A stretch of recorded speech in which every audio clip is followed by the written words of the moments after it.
Alsace Vin et les partenaires présentent Chef à bord.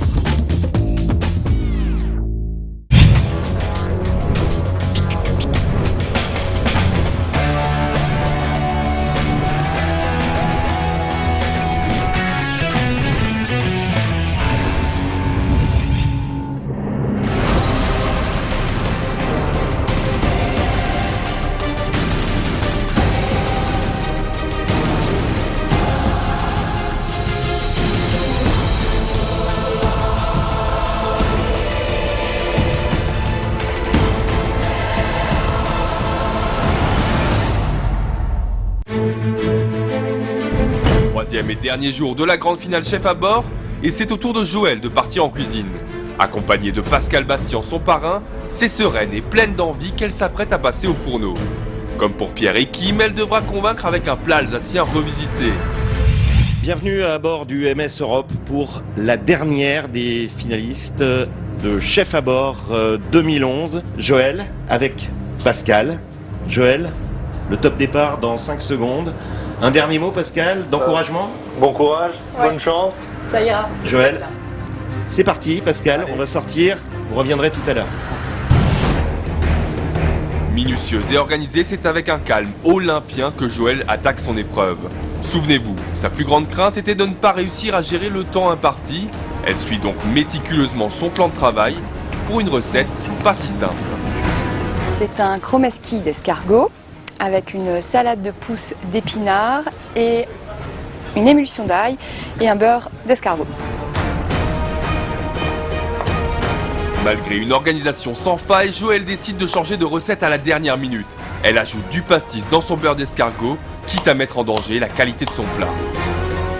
Là, ça fait 3-4 chefs qui lui disent t'as mis du pastis et elle a dit ah non, ah non. Alors qu'on lui avait proposé un petit peu, mais comme on connaît pas, elle osait pas en mettre. Et là, du coup, elle a mis quand même 2-3 grammes.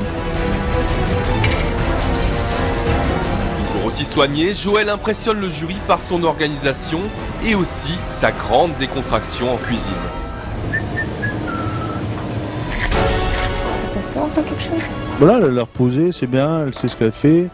Elle est très minutieuse, un peu comme elle le sait le faire. Et elle fait l'une chose après l'autre, mais elle a l'air bien en place, c'est très précis. Elle n'oublie pas les choses, et elle fait ça proprement, c'est bien.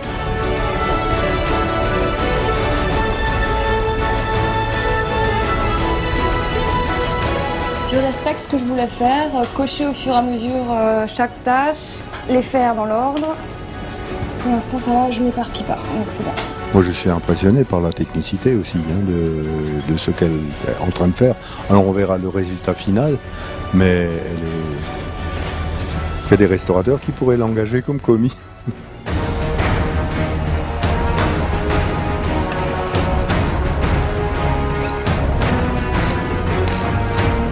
Point d'orgue de sa recette, Joël s'attaque maintenant au moulage et à la panure de ses chromeski. Celui-là, je le foire. C'est toute ma recette qui est foirée, voyez-vous. En fait, il faut que ce soit froid pour bien le démouler et qu'il y a la forme de sphère. Mais il faut que ce soit mou pour bien le modeler ensemble, quoi. Et ça, c'est avec la chaleur des mains, quoi. Il faut aller assez vite. Faut pas qu'il y en ait qui tombent par terre. Là, elle travaille sans filet, hein. Elle a des très très gros risques. Mais elle peut réussir. Pour plus de sécurité, Joël décide de faire appel à son parrain, Pascal Bastien, pour l'aider sur sa panure. Comme vous le savez maintenant, les candidats peuvent faire appel à leur parrain pendant 5 minutes durant l'épreuve. J'appelle mon parrain. Voilà, On y va. c'est parti. T'as réussi à tout faire un peu Ouais, pour l'instant? ouais, Dans les c'est temps bon. Je suis dans les temps. Hop là. Il est intervenu dans l'étape justement la plus délicate du plat, donc il m'a aidé à faire les chromeski, de les paner, quoi. Parce que si la coque du chromeski n'est pas hermétique ou régulière, tout le beurre d'escargot s'échappe et le plat est raté. Oh. Ok, donc 5 minutes avant je le sors. Encore? Ouais. On sale des deux côtés un tout petit peu au moins. Ok. Parce que là c'est encore assez fade. Ça c'est important. Saler les chromeski quand ils sortent de la Ok. friteuse. Ça va? Le feuilletage il est déjà cuit? Ouais. Le basique tu l'as déjà préparé? Ouais. C'est bien déjà. On a déjà pas mal de choses, t'es à l'heure. Seulement 20 minutes avant la fin de l'épreuve, Joël s'attaque au dressage. Et c'est là que le stress commence à se faire sentir. La déco ne va pas comme elle le voudrait et les chromeski ne tiennent pas en place. Putain, je suis en train de partir un peu en sucette, quoi. Et pourquoi ça part en live maintenant? Eh ben, ce sera pas tiré. Hein.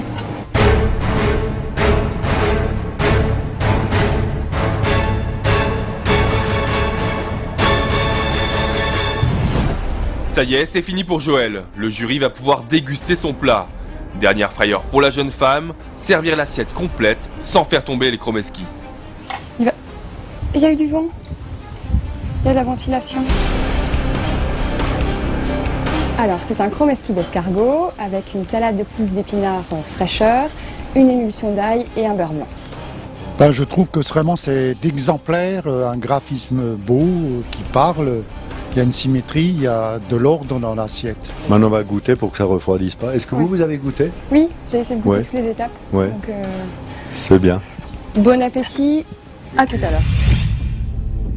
On s'attend avec une idée fixe de telle et telle saveur et en fin de compte c'est l'épanouissement au palais.